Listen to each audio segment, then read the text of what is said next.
one thing, let's transition now and talk about something a little bit different. This is what I'm most interested in. It's not so much the process or the procedure or whether it's the same one that Nixon or Clinton got. What I'm interested in is Republicans, because all it would take is a certain number of Republicans in the Senate turning on him.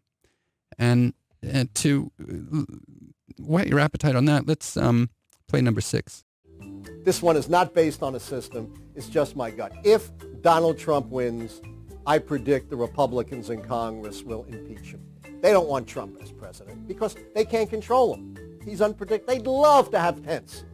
Absolutely, down the line, conservative, controllable Republican. And I'm quite certain Trump will give someone grounds for impeachment, either by, doing something that endangers national security because it helps his pocketbook.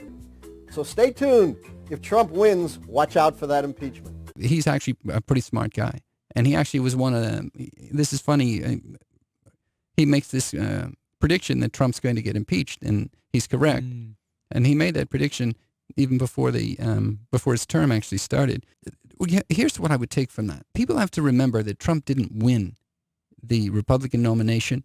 He conquered the Republican enemies. Oh, and the differentiation was, like you were saying in previous episodes, he wasn't reaching across the aisle, nor was he trying to appeal to all Republicans. He was just trying to appeal to the Republicans that voted for him.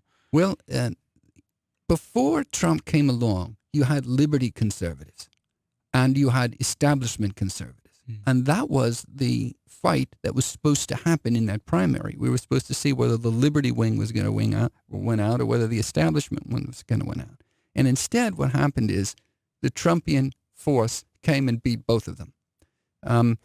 Trump was never an evangelical conservative, but they like him a lot. He conquered them. They like him a lot. He was not,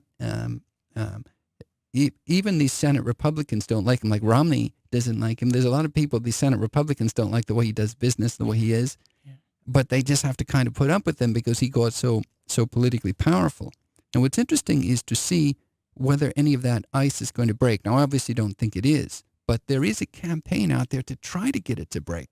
And probably the leading figure on that is Scaramucci, who's trying like heck. Put that picture up of his tweet. Here's what he's saying. Scaramucci is saying, look, Scaramucci is saying what Lichtman was saying.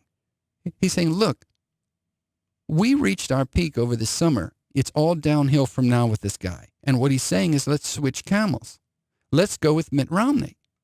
And you notice Mitt Romney is out there tweeting. We can put that tweet up too at some point, where he's tweeting that he doesn't like what Trump is doing.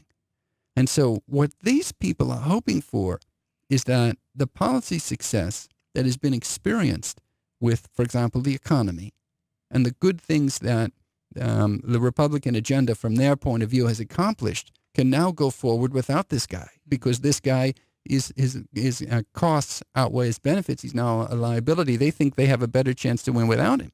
They think if it's a Mitt Romney election against whomever, Elizabeth Warren, they think that they win that, or whoever it's going to be. So in a previous episode, I learned that Scaramucci is a hedge fund manager, very, very powerful guy.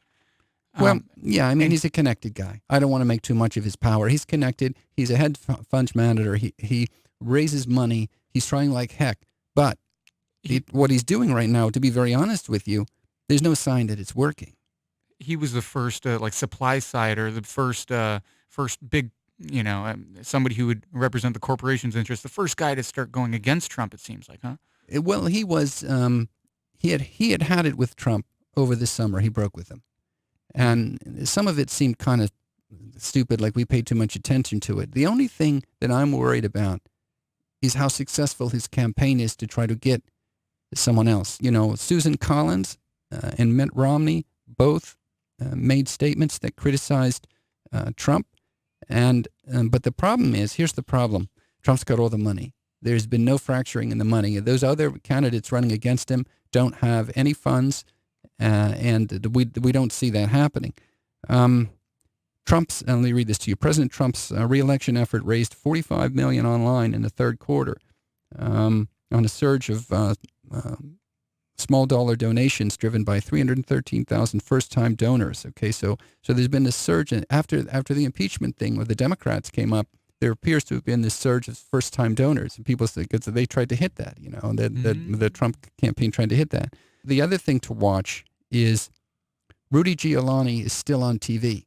Now, you'll notice that Republican insiders were saying Rudy's the one who did this. The impeachment's happening because Rudy was filling Trump with, nasty stuff, put all this garbage in his head. Well, Rudy's still on TV, so that tells me that they're not backing off that strategy. The money's coming in, and even though there are some establishment senators that are making some noise, that he still wants to fight. He's still going to fight this. So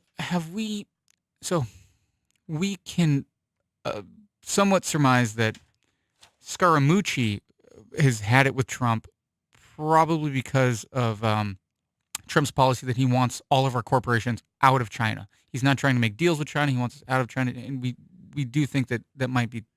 You raise such an interesting point. There is this, the Wall Street Journal seems to be against Trump. So there is this corporate Republican class that does make a lot of money off globalism, and Trump is trying to do some real structural things in terms of pulling companies out of China. He basically strong-armed Apple to make Apple build a plant in Texas.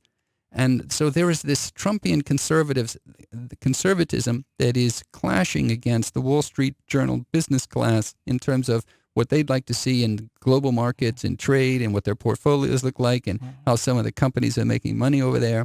So there's that that's going on too. And by the way, there's negotiations. China negotiations are happening right now this week. So we'll see whether there's any movement there.